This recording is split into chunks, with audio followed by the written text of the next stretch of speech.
Hi, everybody. Welcome to Mark's Backyard Birds. Kind of an interesting topic today, a little out of the ordinary, but it was inspired by a picture that was posted to answer a question. Let me get it up here. This red shouldered hawk was on the ground, and the person who took the picture was afraid that it was injured and was concerned and wanted to know if there was anybody who could take care of it. Well, this bird is not injured, and I recognized this behavior when I saw the picture, and I answered uh, the post that was on the internet and telling them what was going on.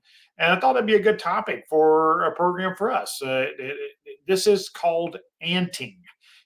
This red-shouldered hawk is laying on an anthill, and it's actually kind of moving around and doing all this little bit of dust bathing type of activity.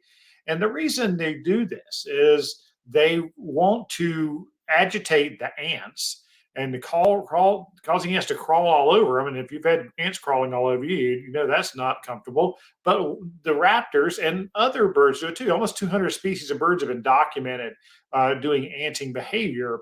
But what they want to happen is they want those ants to get agitated and crawl all over them and start secreting their formic acid. Now, not all ants have formic acid, but most do. So it's basically the equivalent of you and I spraying with off.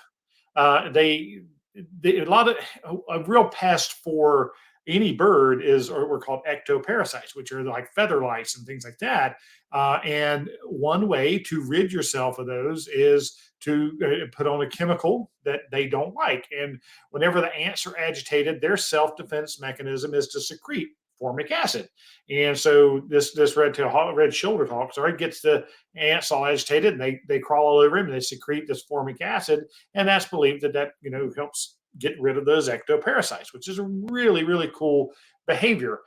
There's other theories too that formic acid helps with molting, and it can it actually kind of speed up feather growth, like in their tails. They've been seeing rubbing ants in their tail feathers and things during molt, and that is two different kinds of anting.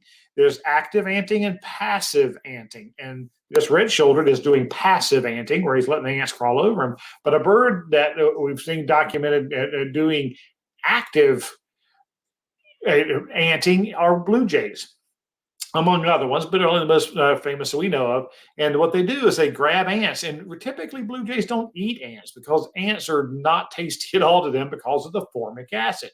Well, they've documented blue jays grabbing ants and rubbing them in their feathers. And that's actively getting them to secrete that formic acid into their feathers, again, helping them with the ectoparasites. But another theory that comes from that too is that when those ants secrete that formic acid that tastes so bad, then the blue jays are seen eating the ants afterwards. So one theory, of course, is food preparation, that they're getting the bad taste out of the ants before they eat them. They don't eat a lot of ants. Ants aren't a huge part of their diet, but you can see where that would be a 2-for-1 special if it can help with the feather lice and ectoparasites, and also could be eating. So that is active anting versus that red-shouldered hawk who was passive anting. It's kind of a fascinating topic, and it's worth learning about it. And so when you see that behavior, you'll have some idea what's going on, because it is kind of cool and it's unique. And if you get to snap a picture of it like this person did, that's great.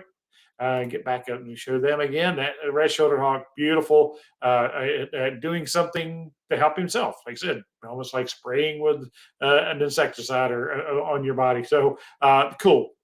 Red-shouldered hawk, passive anting.